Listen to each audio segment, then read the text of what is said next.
Hello बच्चों, आज अध्याय 8 त्रिकोणमिति का परिचय शुरू करेंगे अपन। सबसे पहले त्रिकोणमिति शब्द के बारे में ध्यान देंगे। त्रिकोणमिति शब्द का मतलब क्या है, इससे अपने को ये आइडिया लग जाएगा कि इस प्रश्नावली में अपन किसके बारे में पढ़ने वाले हैं, क्या पढ़ने वाले हैं। तो देखिए बच्चों, त्रिकोणमिति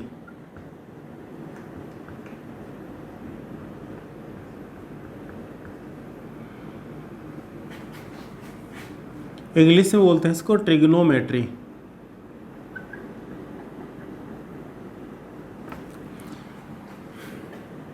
त्रि का मतलब तीन, कोण जब दो किरणें एक ही बिंदु से प्रारंभ होती हैं बच्चों तो वे कोण का निर्माण करती हैं।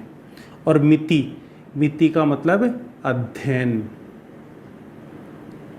तो जो त्रिकोणमिति शब्द है इसका क्या मतलब निकल के आया है, तीन कोणों का अध्ययन। यहां अगर अपन बात करेंगे इंग्लिश में जो लिखा हुआ है ट्रिग्नोमेट्री, ये 3 ग्रीक वर्ड से बना है, 3 ग्रीक वर्ड, ट्राई प्लस गोन प्लस मेट्रॉन। यहां पे ट्राई का मतलब 3 है, गोन का मतलब साइड और मेट्रॉन मीन्स स्टडी। तो इसमें आ रहा है तीन कोणों का अध्ययन, यहाँ आ रहा है तीन साइड भुजाओं का अध्ययन। अब तीन कोण या तीन भुजाएं किस में होती हैं बच्चों, त्रिभुज में। त्रिभुज के बारे में अगर जानते होंगे आप पहले से, तो त्रिभुज की परिभाषा क्या होती है, तीन भुजाओं से घिरी हुई बंद समतलीय आकृति को क्या कहते हैं बच्चों, त्रिभुज कहते हैं। तीन भुजाओं से घिरी हुई बंद समतलीय आकृति को त्रिभुज कहते हैं।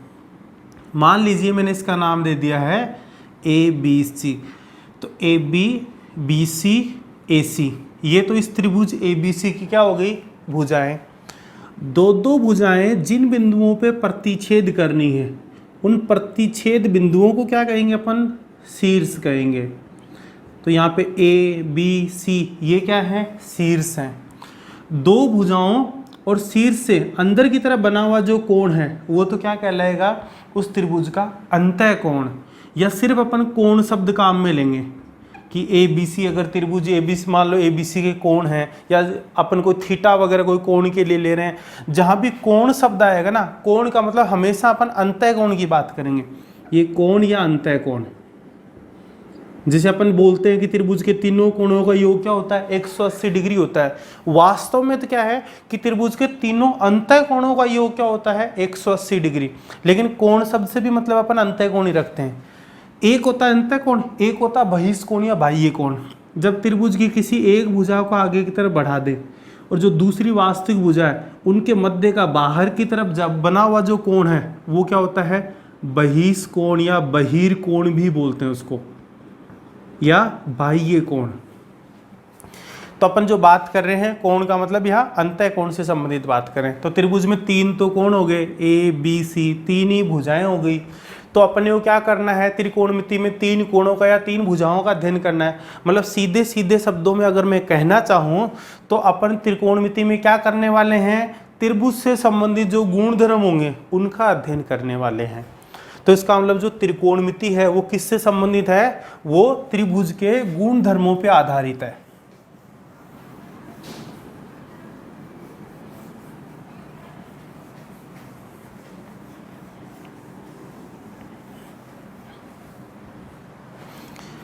तो अगर आपसे त्रिकोणमिति की परिभाषा पूछी जाए तो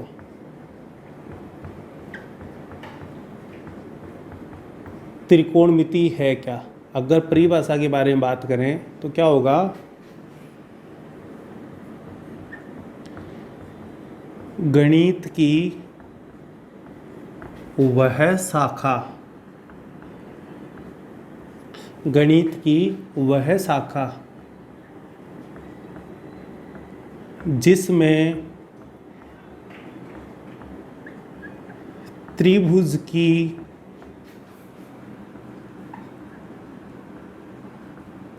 भुजाओं तथा कोणों के बीच के संबंधों का अध्ययन किया जाता है, त्रिकोणमिति कहलाती है।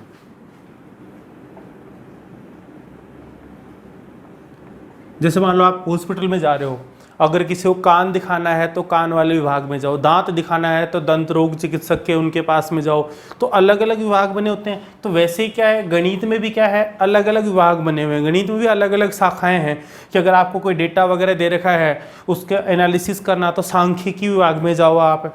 त्रिभुज या उसके गुण धर्मों से संबंधित अध्ययन करना है तो कहाँ जाएंगे अपन, त्रिकोणमिति में। जो चर वगैरह होते हैं एक्स वाई जेड वगैरह, उनसे संबंधित अध्ययन करना है तो कहाँ जाते हैं, मैंने बीजगणित में जाते हैं। तो अलग अलग शाखाएं हैं। तो त्रिकोणमिति क्या है, त्रिकोणमिति भी गणित की एक शाखा है। इसमें क्या करेंगे मैंने, त्रिभुज की भुजाओं और उनके कोणों के बीच में जो संबंध होगा ना, उन संबंधों का अध्ययन करेंगे। या सीधे सीधे शब्दों में कहना चाहो तो या आप ये भी बोल सकते हो कि त्रिकोणमिति गणित की वह शाखा है जिसमें त्रिभुज के गुण धर्मों का अध्ययन किया जाता है, बस सीधे सीधे शब्दों में।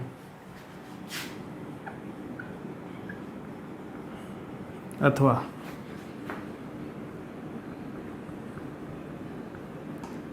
गणित की वह शाखा जिसमें त्रिभुज के गुण धर्मों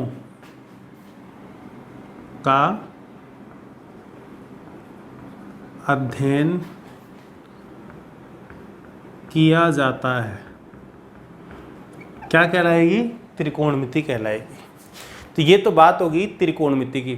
इसका मतलब आप ये तो समझ गए होंगे कि इसमें करने वाले क्या है, अपन त्रिभुज से संबंधित बात होगी। त्रिभुज में भी उसकी भुजाओं और कोणों के मध्य जो संबंध आएगा ना, उन संबंधों के आधार पर अपन बात करेंगे। तो थोड़ा सा एक बार अपन त्रिभुज के बारे में जान लेते हैं, फिर त्रिकोणमिति में यहाँ अपन 10th लेवल में इस प्रश्नावली में कौन सा त्रिभुज काम में लेने वाले हैं उसके बारे में जान लेंगे।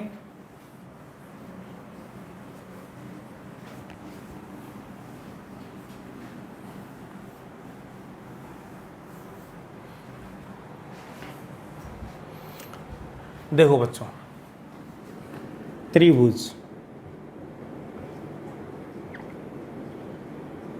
त्रिभुज क्या होगा,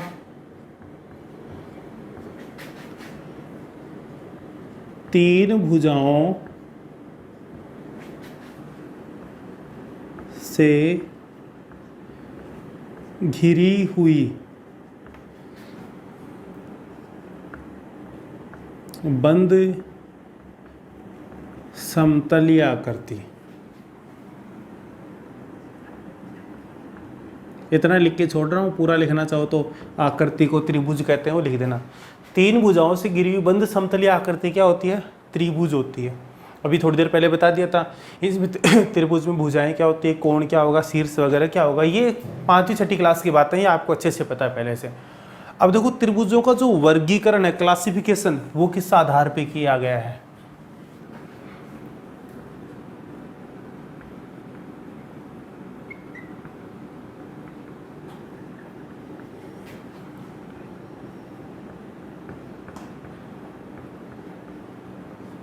त्रिभुजों का वर्गीकरण दो प्रकार से किया गया बच्चों। त्रिभुज का वर्गीकरण, वो दो प्रकार कौन से हैं, एक है भुजाओं के आधार पे,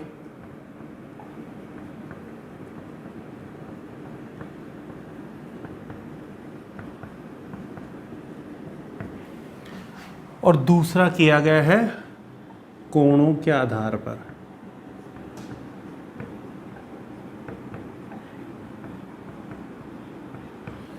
भुजाओं के आधार पे त्रिभुज कितने प्रकार के होते हैं, 3 प्रकार के। कौन से वो 3 प्रकार, समबाहु त्रिभुज,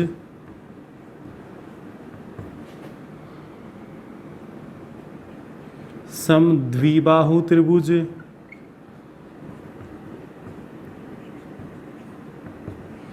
और विषमबाहु त्रिभुज।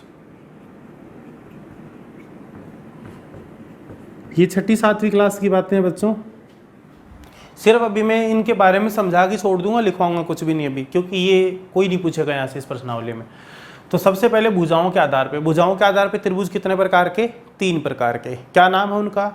समबाहु, समद्विबाहु, विषमबाहु। सम का मतलब समान, बाहु का मतलब भुजा। ऐसा त्रिभुज जिसकी तीनों भुजाओं की लंबाइयाँ क्या हो? समान हो, उस त्रिभुज को अपन क्या कहेंगे? समबाहु त्रिभुज कहते हैं। ऐसा त्रिभुज जिसकी तीनों भुजाओं की लंबाइयाँ समान हो, उसको अपन क्या कहेंगे? समबाहु त्रिभुज कहते हैं। समबाहु त्रिभुज की एक खास बात होती है, क्या होती है? इसका प्रत्येक कोण 60 डिग्री का होता है। समबाहु त्रिभुज में क्या होगा? इसका प्रत्येक कोण 60 डिग्री का होगा। क्यों? क्योंकि तीनों भुजाओं की लंबाइयाँ समान है।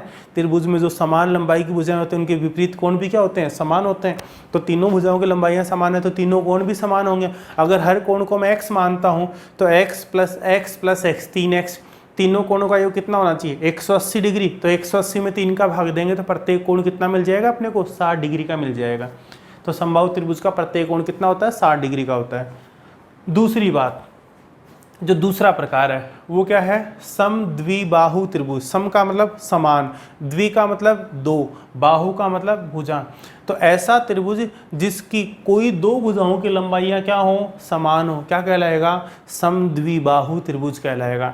और समद्विबाहु त्रिभुज की खास बात क्या होगी? कि इसमें जो 2 भुजाएं जिनकी लंबाइयाँ समान होगी उन भुजाओं के विपरीत कोण भी क्या होंगे? समान होंगे।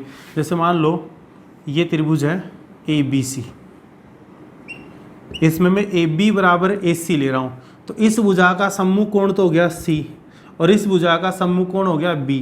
तो अगर AB AC के बराबर है तो कोण B किसके बराबर होगा? कोण C के बराबर होगा। 2 कोण समान होते हैं इसमें समद्विबाहु में। 2 भुजाएं समान है तो 2 कोण भी समान होंगे। वो 2 कोण कौन से? समान भुजाओं के सम्मुख कोण समान होंगे।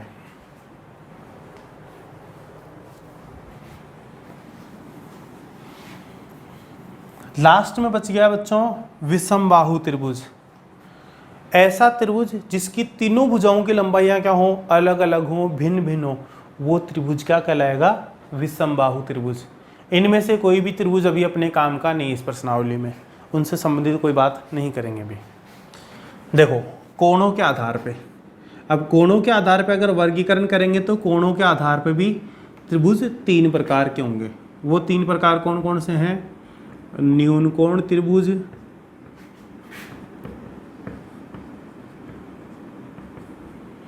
दूसरा है समकोण त्रिभुज,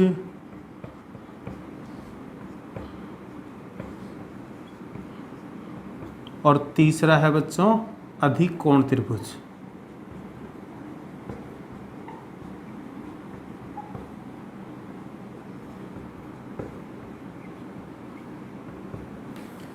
तीन कोण से हो जाएंगे? न्यून कोण त्रिभुज, समकोण त्रिभुज, अधिक कोण त्रिभुज।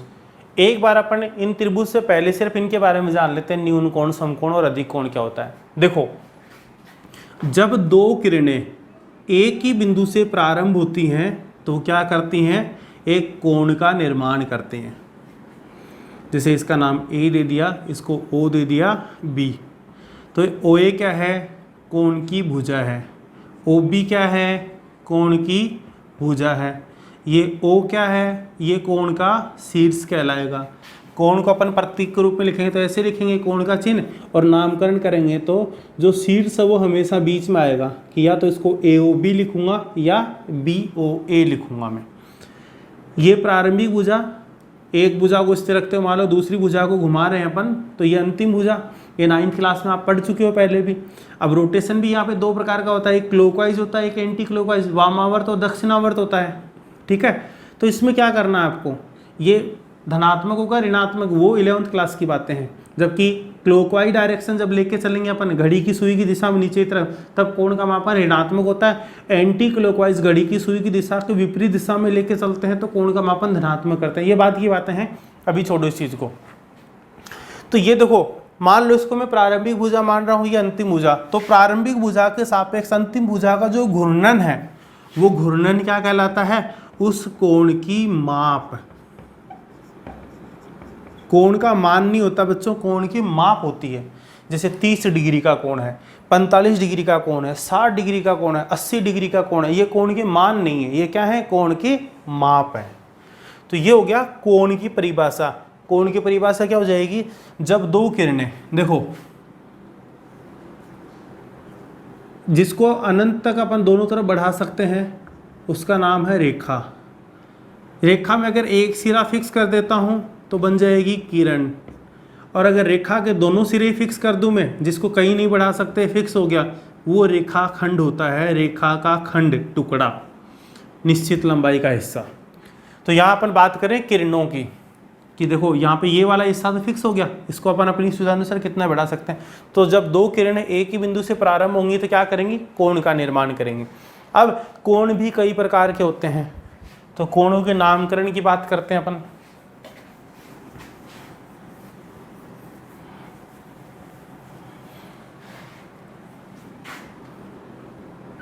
एक होता है बच्चों न्यून कोण।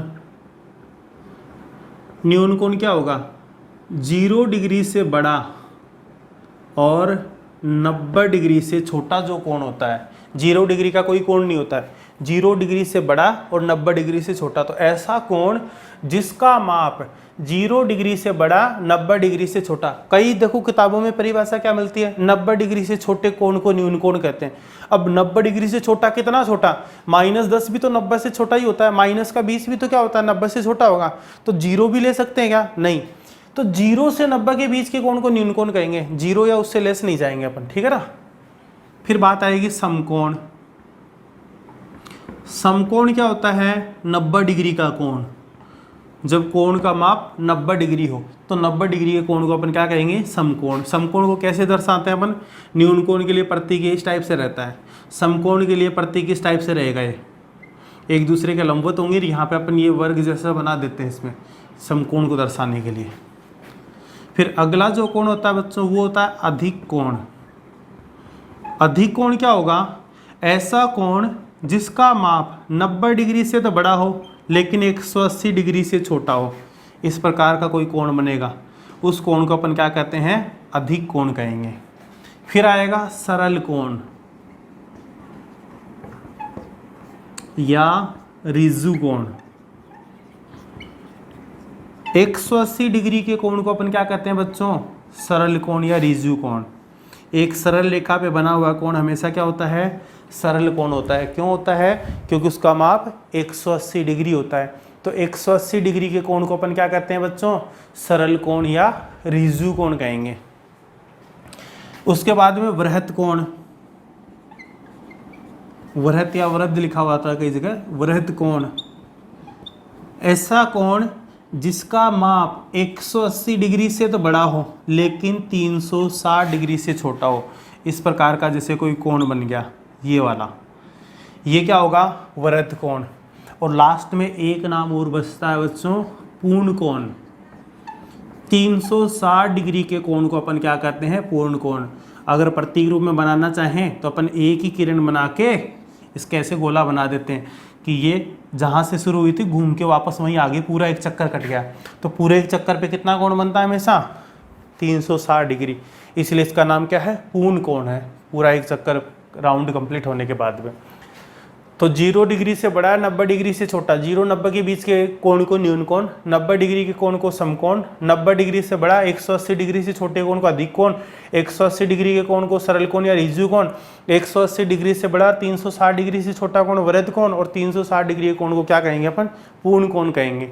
अपने को देखो यहाँ पे ये तो बात है सिर्फ कोणों की कि न्यून कोण क्या होता है। यहाँ परिभाषा है न्यून कोण त्रिभुज। अब त्रिभुज में क्या बताया हुआ है, 3 भुजाओं से घिरी हुई बंद समतलीय आकृति को क्या कहते हैं अपने, त्रिभुज कहेंगे। तो अब 2 चीजें आ गई, न्यून कोण प्लस में त्रिभुज। त्रिभुज का मतलब 3 भुजाओं से घिरी हुई बंद समतलीय आकृति होनी चाहिए। अब न्यून कोण सब जुड़ गया, इसका मतलब क्या है कि इस त्रिभुज का प्रत्येक कोण क्या हो, न्यून कोण। न्यून कोण का मतलब 60 डिग्री मत समझ लेना, बहुत से बच्चों के दिमाग में रहता है कि ऐसा त्रिभुज जिसका प्रत्येक कोण 60 डिग्री का हो ना। 60 डिग्री वाला भी एक न्यून कोण त्रिभुज का प्रकार है, लेकिन हर बार वही हो जरूरी नहीं है। न्यून कोण त्रिभुज क्या होगा, त्रिभुज तो आपको पता है 3 भुजाओं से घिरी हुई बंद समतलीय आकृति। न्यून कोण अभी बताया था, ऐसा कोण जिसका माप क्या हो, 0 डिग्री और 90 डिग्री के बीच में हो। तो ऐसा त्रिभुज जिसका प्रत्येक कोण क्या हो, न्यून कोण हो। तीनों के तीनों कोण ही न्यून कोण होने चाहिए। जैसे मान लो एक वाला मेजर आ गया, जैसे कितना दे दिया, 30 डिग्री दे दिया एक, मान लो दूसरा दे दिया मान लो 70 डिग्री, और तीसरा दे दिया 80 डिग्री। तो देखो 30 और 70, 100 और 80, 180, तीनों कोणों का योग 180 डिग्री हो रहा है। तो 30 डिग्री भी 0 90 के बीच में आ रहा है, 70 भी 0 90 के बीच में आ रहा है, 80 भी 0 90 डिग्री के बीच में आ रहा है। तो ये एक ऐसा त्रिभुज है जिसका प्रत्येक कोण, तीनों के तीनों कोण ही क्या है, न्यून कोण है। इसलिए इस त्रिभुज का नाम कोणों के आधार पे क्या हो जाएगा, न्यून कोण त्रिभुज हो जाएगा। अब बात करेंगे समकोण त्रिभुज की। इसको तो बेटा घोल के पी जाना है। जो कुछ होगा ना इस चैप्टर में वो सिर्फ और सिर्फ समकोण त्रिभुज से संबंधित ही होगा। जो कुछ भी होगा इसमें वो किससे संबंधित होगा, समकोण त्रिभुज से संबंधित। अब आप लोग सुपरस्टार बच्चे हो तो ये लो जी, आप लोगों के लिए स्टार लगा दिए स्पेशल यहाँ पे, कि जो कुछ भी बात होनी है, जो कुछ भी करना धरना है, सारा का सारा मैटर इससे रिलेटेड है आपके। ये समझ में आ गया तो काम हो जाएगा। समकोण त्रिभुज क्या होगा, देखो अब ऐसा मत कर देना जैसे इसकी परिभाषा मैंने क्या बताई, ऐसा त्रिभुज जिसका प्रत्येक कोण क्या हो, न्यून कोण, क्या कहलाएगा, न्यून कोण त्रिभुज। तो उसी से बच्चे दिमाग में बना लेते हैं, ऐसा त्रिभुज जिसका प्रत्येक कोण क्या हो, समकोण। तो क्या किसी त्रिभुज का प्रत्येक कोण समकोण संभव है क्या, कि मान लो कि अपन ने तीनों कोण ही 90 के ले लिए, तो 90 + 90 + 90, तीनों कोणों का योग कितना हो गया, 270 डिग्री। क्या त्रिभुज की तीनों कोणों का योग 270 हो सकता है क्या, नहीं हो सकता। कितना होगा, 180 डिग्री होता है, फिक्स है। इसलिए तीनों नहीं। क्या दो ले सकते हैं समकोण, ले लेते हैं। चलो मान लो कि पहला 90 का ले लिया, दूसरा 90 का, तो 90 + 90 180 डिग्री। अब त्रिभुज के तीनों कोणों का योग 180 होता है। अब यहाँ तो दो का ही 180 आ गया सम, तो इसका मतलब जो तीसरा कोण बनेगा कितने डिग्री का, 0 डिग्री का। 0 डिग्री का तो कोई कोण होता ही नहीं है। तो इसका मतलब समकोण त्रिभुज में दो समकोण भी नहीं ले सकते, एक समकोण। हाँ, तो अब देखो परिभाषा क्या होगी, ऐसा त्रिभुज जिसका कोई एक कोण क्या हो, समकोण हो। ऐसा त्रिभुज जिसका कोई एक कोण क्या हो, समकोण हो, क्या कहेंगे अपन उसको, समकोण त्रिभुज कहेंगे। इसकी शकल सूरत कैसी होगी, जब बनाएंगे तो कैसा बनेगा, ये ऐसा कुछ बनेगा कि अपन ने देखो ये वाला जो कोण है एक, ये तो क्या बना दिया अपन ने, समकोण बना दिया। और तीन भुजाओं से घिरी हुई बंद समतलीय आकृति होनी चाहिए, तो दो भुजाएं तो ये थी, तीसरी ये ले ली अपन ने। तो देखो त्रिभुज भी बन गया और इसका एक कोण क्या आ गया, 90 डिग्री का, मतलब समकोण भी आ गया। इसलिए इस त्रिभुज का नाम क्या है, समकोण त्रिभुज है। समकोण त्रिभुज ही क्यों लेंगे, क्योंकि ये एक ऐसा त्रिभुज है जिसकी तीनों भुजाओं की क्या है, लंबाइयां ज्ञात है। या किसी भी त्रिभुज में अपन क्या है, किसी भी शीर्ष से लंब वगैरह डाल के अपन हर त्रिभुज को क्या है, समकोण त्रिभुज के रूप में व्यक्त कर सकते हैं। तो ये सबसे आसान रहेगा अपने लिए करना, इसीलिए अपन ने क्या लिया है, त्रिकोणमिति में समकोण त्रिभुज का ही उपयोग लिया है। इसके बारे में भी अपन डिटेल से पढ़ेंगे। तो फिलहाल परिभाषा के रूप में देखना चाहें तो परिभाषा के रूप में क्या हो गया, ऐसा त्रिभुज जिसका प्रत्येक कोण न्यून कोण हो, न्यून कोण त्रिभुज। समकोण त्रिभुज ऐसा त्रिभुज जिसका कोई एक कोण क्या हो, समकोण हो, समकोण त्रिभुज। ऐसे ही अधिकोण त्रिभुज क्या हो जाएगा, ऐसा त्रिभुज जिसका कोई एक कोण क्या हो, अधिक कोण हो, क्या कहलाएगा, अधिकोण त्रिभुज कहलाएगा। ऐसा त्रिभुज जिसका कोई एक कोण क्या हो, अधिक कोण हो, क्या कहलाएगा, अधिकोण त्रिभुज कहलाएगा। ठीक है। अब अपन जो कुछ भी बात करेंगे वो समकोण त्रिभुज से संबंधित ही बात करेंगे। तो ये जो अभी मैंने बताए थे प्रकार, वो त्रिभुज के ही प्रकार हैं, लेकिन किस आधार पे हैं, कोणों के आधार पे। वो तीनों भी त्रिभुज के प्रकार हैं, लेकिन वो किस आधार पे हैं, भुजाओं के आधार पे। यहाँ इस प्रश्नावली में जो कुछ भी बात करेंगे वो किससे संबंधित बात करेंगे, समकोण त्रिभुज से संबंधित।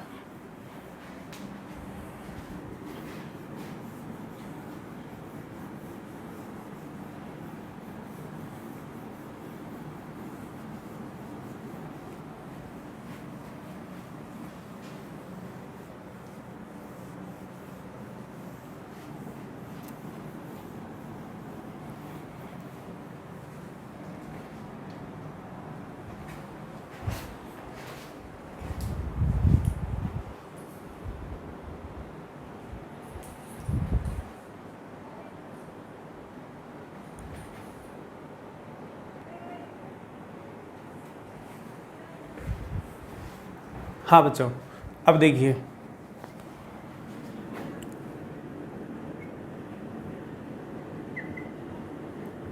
समकोण त्रिभुज। चलिए थोड़ा और ऊपर लिख लेते हैं।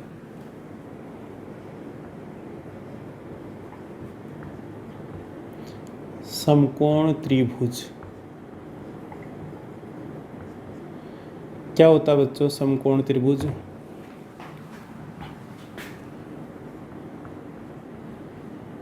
ऐसा त्रिभुज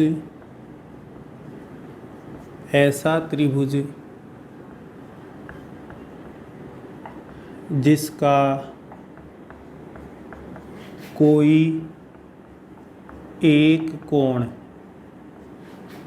समकोण हो।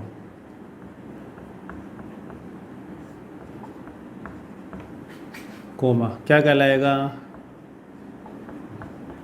समकोण त्रिभुज कहलाता है।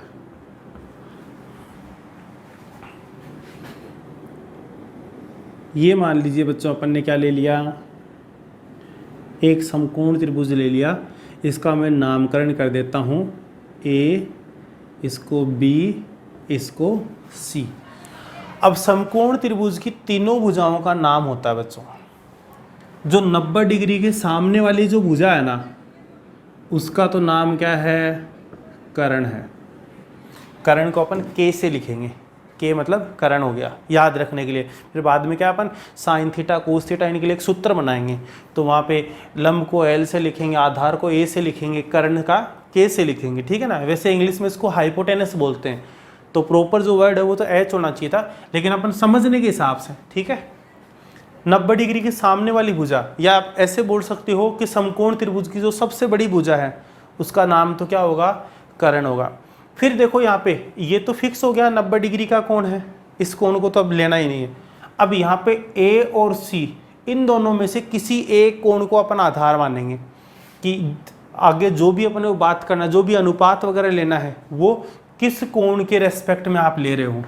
तो जैसे मान लो कि मैंने कोण ए ले लिया, तो जो दिया गया कोण है ना, या अपन ने जो माना है, उस कोण के सामने वाली भुजा जो है वो तो होती है लंब, और जो बच गई वो भुजा क्या हो जाएगी? आधार, ठीक है। इसको अगर अपन अलग शब्दों में बोलना चाहें तो इसको अपन क्या बोलेंगे? कोण ए की सम्मुख भुजा। कोण ए की सम्मुख भुजा। और यहां आधार कौन सी है? कोण ए की संलग्न भुजा। वास्तविक जो शब्द है वो तो ये है, कोण ए के सामने वाली कोण ए की विपरीत भुजा या सम्मुख सामने वाली भुजा, और इसको क्या बोलेंगे? कोण ए की संलग्न भुजा बोलते हैं, ठीक है ना। और जो बचेगी भुजा उसका नाम तो क्या हो जाएगा? सबसे लंबी भुजा का तो फिक्स है, कर्ण ही रहेगा। ज्यादातर किताबों में अपन अपनी समझ के लिए अपन इसको क्या बोलते हैं? लंब, और ये क्या होता है? आधार। अगर मान लो स्थिति ऐसी हो गई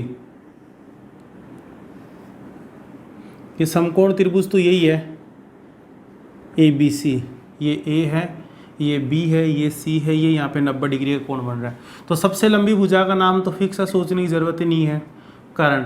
अब क्या कर रहे हैं अपन? जो भी अपन संबंध ज्ञात करेंगे किसमें? भुजाओं और कोणों के बीच में।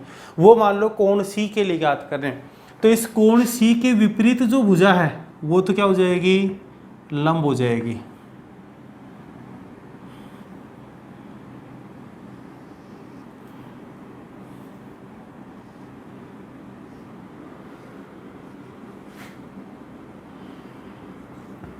कोण इसमें सी के विपरीत जो भुजा है वो तो लंब हो जाएगी। ये कर्ण, ये लंब, तीसरी भुजा क्या हो गई? आधार। अब कई बार आपको समकोण त्रिभुज दिया हुआ रहता है तो आधार का मतलब ये वाली भुजा, लंब का मतलब ये समझते हैं। तो यहाँ त्रिकोणमिति में लंब और आधार की जो परिभाषा है वो किसके ऊपर आधारित होगी? जिस कोण को अपने को लेना है या जो कोण दिया गया है उस कोण के सामने वाली भुजा तो लंब होगी, सबसे लंबी भुजा हमेशा कर्ण होती है, और जो तीसरी भुजा बच गई वो आधार होगी। जैसे कोण ए के लिए वो लंब, या आधार। अब यहाँ बात अगर कोण सी के लिए करेंगे तो सी के सामने वाली जो भुजा है वो तो लंब हो जाएगी, सबसे लंबी भुजा कर्ण, और ये वाली भुजा क्या होगी? आधार। तो देखो समकोण त्रिभुज ये भी एबीसी है, ये भी एबीसी है, इसमें ये लंब बन रहा है, ये आधार, इसमें ये आधार बन रहा है, ये लंब बन रहा है। किस आधार पे? अपन ने कोण कौन सा लिया है? अगर अपन सी के कोण सी के लिए अपन सी के शब्दों में कहना चाहें तो अपन क्या बोलेंगे? ये कोण सी की सम्मुख भुजा, ऐसे लिख देंगे इसको, कोण सी की सम्मुख भुजा।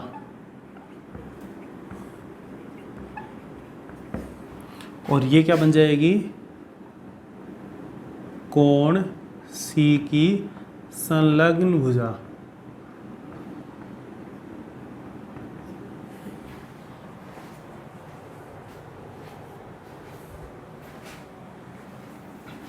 अब देखो बच्चों, अब करना क्या अपने को? एक शब्द आएगा त्रिकोणमितीय अनुपात। त्रिकोणमिति से संबंधित तो आपको बता दिया था। त्रिकोणमिति क्या है? गणित की एक शाखा है जिसमें त्रिभुज की भुजाओं और कोणों के बीच में जो संबंध आता है उस संबंध का अध्ययन करते हैं अपन, ठीक है। तो यहाँ पे अपन क्या करेंगे? भुजाओं का अनुपात लेंगे, भुजाओं और कोणों में संबंध निकालेंगे। भुजाएं कितनी हैं? 3 है। 3 भुजाओं से अपन दो भुजाओं का अनुपात कितने प्रकार से लिख सकते हैं? 6 प्रकार से लिख सकते हैं। कैसे? लंब और आधार का अनुपात, या आधार और लंब का अनुपात, लंब और कर्ण का अनुपात, या कर्ण और लंब का अनुपात, आधार कर्ण का अनुपात, या कर्ण और आधार का अनुपात।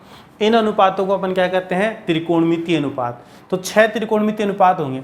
अब त्रिकोणमितीय अनुपात ज्ञात करने से पहले अपने एक प्रमेय के बारे में जानेंगे जो पहले से आप जानते हो। इसकी इसमें जरूरत पड़ेगी। कैसे पड़ेगी? कि 3 भुजाएं हैं, 3 में से आपको 2 भुजाएं दे रखी होंगी। अब आपसे तो कोई भी त्रिकोणमितीय अनुपात पूछ सकता है।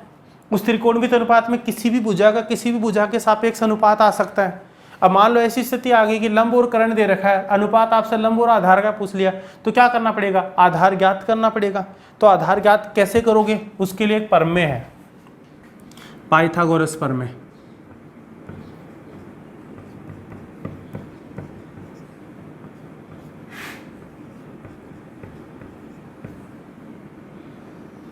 यहां 2 स्टेटमेंट लिखूंगा मैं, एक पाइथागोरस प्रमेय, एक पाइथागोरस प्रमेय का विलोम। जब अपन प्रश्न करेंगे तो कई बार तो मैं ऐसा लिख दूंगा पाइथागोरस प्रमेय से, कई बार ऐसा लिखूंगा पाइथागोरस प्रमेय के विलोम से। तो आपको अंतर पता होना चाहिए कि पाइथागोरस प्रमेय क्या है और उसका विलोम क्या है। पाइथागोरस प्रमेय क्या कहती है? किसी भी समकोण त्रिभुज में, किसी भी समकोण त्रिभुज में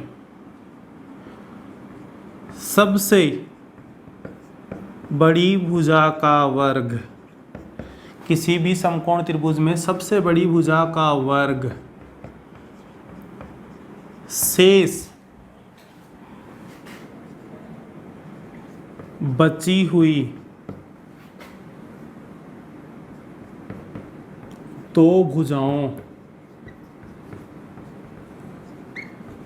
के वर्गों के योग के बराबर होता है। पाइथागोरस प्रमेय का कथन क्या है बच्चों? पाइथागोरस प्रमेय कब लागू होगी? जब अपने पास समकोण त्रिभुज होगा तब। तो अगर समकोण त्रिभुज है तो पाइथागोरस प्रमेय लगेगी, ठीक है ना। और पाइथागोरस प्रमेय क्या कहती है कि समकोण त्रिभुज में जो सबसे बड़ी भुजा है, सबसे बड़ी भुजा मतलब जो कर्ण है, उसका जो वर्ग है वो शेष जो बची हुई 2 भुजाएं हैं उनके वर्गों के योग के बराबर होता है। कैसे? जैसे मान लो ये समकोण त्रिभुज है ABC, तो इसमें सबसे बड़ी भुजा कौन सी है? AC। तो AC का जो वर्ग है वो किसके बराबर आ जाएगा? शेष बची हुई 2 भुजाओं के वर्गों के योग के बराबर। शेष कौन कौन सी 2 भुजाएं बच गई? एक तो AB बच गई, एक BC। तो सबसे बड़ी भुजा का वर्ग, शेष जो 2 बच गई उन भुजाओं का वर्ग लेंगे पहले और वर्गों के योग के बराबर। अब देखो इस कथन को पूरा। समकोण त्रिभुज में सबसे बड़ी भुजा का वर्ग शेष बची हुई भुजाओं के वर्गों के योग के बराबर होता है। आप सीधे सीधे शब्दों में अगर इसको याद रखना चाहो तो आप ऐसे याद रख सकते हो कि जो कर्ण का स्क्वायर है वो किसके बराबर होता है, लंब का स्क्वायर प्लस आधार का स्क्वायर। ये मैंने पहले क्यों नहीं लिखा, क्योंकि लंब और आधार परिवर्तित होते रहते हैं। जैसे इस त्रिभुज एबीसी में अगर ये आधार है तो देखो इसमें ये लंब बन गया, किस आधार पे, जो कोण अपन ने कौन सा लिया है, ठीक है। तो इसीलिए अपन कोण का ना लिख के कि कौन सा लंब है कौन सा आधार है, ऐसा कुछ नहीं लिख के, ज़्यादातर अपन जहाँ तक संभव हो कोशिश करेंगे अपन ए बी बी सी ए सी ये जो भुजाओं के नाम दे रखे हैं उनके पदों के रूप में लिखें। तो सबसे बड़ी जो भुजा का वर्ग है वो क्या होगा, शेष बची हुई जो दो भुजाएं हैं उनके वर्गों के योग के बराबर होगा। ये क्या है, पाइथागोरस प्रमेय। वापस सुन लो बच्चों इसको। पाइथागोरस प्रमेय क्या कहती है कि किसी भी समकोण त्रिभुज में सबसे बड़ी भुजा का वर्ग क्या होता है, शेष दो बची हुई भुजाओं के वर्गों के योग के बराबर होता है। अब अगला जो कथन है वो लिख रहा हूं मैं, पाइथागोरस प्रमेय का विलोम। पाइथागोरस प्रमेय का विलोम। पाइथागोरस प्रमेय का विलोम क्या कहेगा, देखो अगर समकोण त्रिभुज है तो पाइथागोरस प्रमेय लगे, मतलब अगर समकोण त्रिभुज है तो ऐसा होगा। विलोम में उल्टा, कि किसी त्रिभुज में ऐसा हो रहा है तो वो त्रिभुज क्या होगा, समकोण त्रिभुज। समझो इसको, पाइथागोरस प्रमेय क्या कहती है, समकोण त्रिभुज है तो ये होगा, और विलोम में क्या होगा कि अगर किसी त्रिभुज में ऐसा हो रहा है तो वो त्रिभुज क्या होगा, समकोण त्रिभुज होगा। यदि किसी त्रिभुज में सबसे बड़ी भुजा का वर्ग शेष बची हुई दोनों भुजाओं के वर्गों के योग के बराबर हो तो वह त्रिभुज एक समकोण त्रिभुज होगा।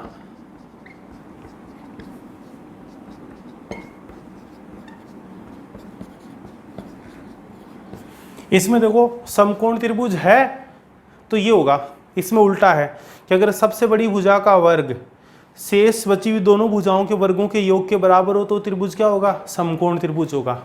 जैसे कई बार प्रश्न आ जाता है कि एक त्रिभुज है जिसकी भुजाओं की लंबाइयाँ 3 सेंटीमीटर, 4 सेंटीमीटर, 5 सेंटीमीटर है, क्या ये त्रिभुज एक समकोण त्रिभुज है क्या, वो इससे पता चलेगा। देखो सबसे बड़ी भुजा का वर्ग है 5, 5 का वर्ग 25, शेष बची हुई दो भुजाएं कौन सी हैं, 3 और 4, इनके वर्गों का योग ले रहा हूँ तो 3 का वर्ग और 4 का वर्ग, इन दोनों को जोड़ दिया, 3 का वर्ग 9, 4 का वर्ग 16, 16 और 9 25, 5 का वर्ग भी क्या होता है 25। तो देखो इसमें जो त्रिभुज की सबसे बड़ी भुजा थी उसका वर्ग किसके बराबर आ गया, शेष दो बची हुई जो भुजाएं हैं उनके वर्गों के योग के बराबर आ गया। तो ये जो त्रिभुज बनेगा ना वो त्रिभुज डेफिनेटली क्या होगा, एक समकोण त्रिभुज होगा। इसका उल्टा पाइथागोरस प्रमेय में क्या था कि अगर कोई त्रिभुज समकोण त्रिभुज है तो उसमें क्या होगा, सबसे बड़ी भुजा का वर्ग शेष बची हुई दो भुजाओं के वर्गों के योग के बराबर होगा। तो आपको इस बात को लेकर बिल्कुल भी कंफ्यूज नहीं होना है कि क्या सिचुएशन है क्या नहीं दे रखी है। आपको ये स्टेटमेंट एज इट इज़ ध्यान में रखने हैं और आपको इतना पता होना चाहिए कि पाइथागोरस प्रमेय क्या है और उसका विलोम क्या है, किसको कब कैसे काम में लेना है। रही बात यहाँ पे लंब आधारकरण की, तो देखो 90 डिग्री के सामने वाली भुजा या ऐसा कहें समकोण त्रिभुज की सबसे बड़ी भुजा, उसका नाम तो फिक्स है कि क्या होगी, वो कर्ण होगी। अब बची की दो भुजाएं, उनमें से जो कोण अपने जिस कोण की बात हो रही है, देखो ये तो फिक्स है 90 डिग्री का कोण होगा तो इसकी तो बात होगी नहीं। इसके अलावा जो बचे हुए दो कोण हैं उनमें से कोई एक कोण लेंगे, तो जो कोण अपन ले रहे हैं उस कोण के जो सामने वाली भुजा है, वैसे तो अपन शुद्ध शब्दों में वास्तविकता में लिखना चाहें तो अपन क्या लिखेंगे, कोण एक की सम्मुख भुजा, ये जिसे कोण एक के लिए संलग्न भुजा। और याद रखने के हिसाब से आसानी के लिए अपन सामने वाली भुजा को लंब बोलते हैं, तीसरी भुजा को आधार बोलते हैं। तो पाइथागोरस पर में ज़्यादातर आप रखते भी इसी रूप में याद हो कि कर्ण का वर्ग क्या होता है, लंब का वर्ग प्लस में आधार के वर्ग के बराबर होगा। यहाँ से लंब, कर्ण और आधार, इन तीनों में से कोई भी आपको दो राशियाँ ज्ञात हैं, दो भुजाओं की लंबाइयाँ ज्ञात हैं, तो आप क्या कर सकते हो, तीसरी भी ज्ञात कर सकते हो। तो चलो बच्चों आज के लिए इतना ही। अगले अपन वीडियो में त्रिकोणमितीय अनुपात क्या होते हैं उनके बारे में पढ़ेंगे, और फिर त्रिकोणमिति चैप्टर में जो भी आपके दे रखा है वो थोड़ा बहुत स्टार्ट हो जाएगा कि शुरुआत में मतलब कौन सा त्रिकोणमिति अनुपात कैसा है। एक अगर अपने को कोई भुजा वगैरह दे रखी है या कोई एक त्रिकोणमिति अनुपात दे रखा है, उससे बाकी बचे हुए त्रिकोणमिति अनुपात वगैरह कैसे क्या ज्ञात करेंगे, तो जो कुछ भी है नेक्स्ट वीडियो में अपन डिस्कस करेंगे। तो आज के लिए इतना ही, मिलते हैं अगले वीडियो में। ओके।